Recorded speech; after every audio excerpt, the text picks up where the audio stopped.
Je m'appelle François Brébion, je suis de la promo 69. J'habite à Los Angeles depuis une vingtaine d'années. J'ai suivi le cursus compta finance. En dernière année, j'ai eu la chance de pouvoir faire une année d'échange à Pepperdine, qui est une université américaine, pour faire un MBA. Je suis toujours à Los Angeles et père d'un petit garçon de 9 ans, marié à une américaine. Donc l'IECS a beaucoup perturbé ma vie et l'a influencé, l'a coloré avec une approche très internationale.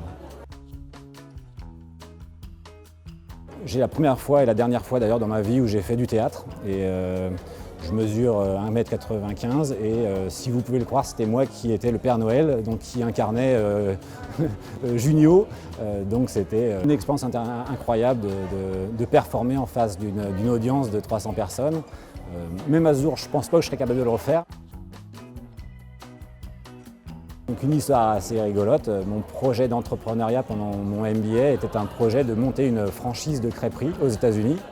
Et d'une blague initiale entre copains, le projet s'est monté, le feedback de tout le monde était vraiment super. Et en 2003, j'ai lancé Crème de la Crêpe à Los Angeles, qui maintenant possède 7 crêperies à Los Angeles et qui a été vendue depuis. Et malheureusement, l'hôtellerie n'était pas trop mon domaine, donc je l'ai vendu à une personne qui continue à développer la marque.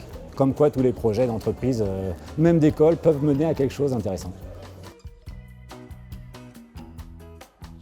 Donc 3 conseils pour les étudiants de l'EM. Premier conseil, c'était vraiment toujours donner le maximum de soi-même. Même pour des projets anodins, des projets étudiants. Pour moi, ça a toujours défini qui j'étais. Ça a toujours aussi offert des opportunités avant, après et pendant. Et donc ça, c'est le premier conseil. Deuxième conseil, c'est toujours se confronter à ses limites pour moi, prendre des risques en permanence. L'entrepreneuriat, c'est aussi ça. Pour moi, prendre des risques, confronter à ses limites, être dans des territoires dangereux, inconnus, partir à l'étranger, ça c'est important pour son développement personnel. Ça c'est le deuxième. Le troisième, c'est quand même suivre son cœur. On ne peut pas être passionné, on ne peut pas travailler efficacement sans travailler pour un projet qui nous coûte, qui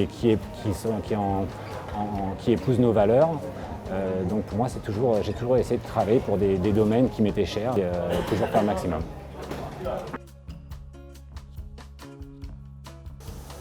Le super pouvoir, c'est un peu le revers de la médaille d'habiter à 10 000 km de sa famille.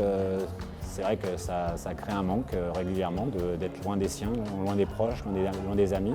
C'est vrai que si je pouvais me téléporter pour aller passer un dîner avec les copains, ce serait pour moi le rêve, parce que ma vie est un peu coupée entre deux mondes, entre la Californie, les États-Unis et la France. Donc ce serait un super pouvoir pour moi.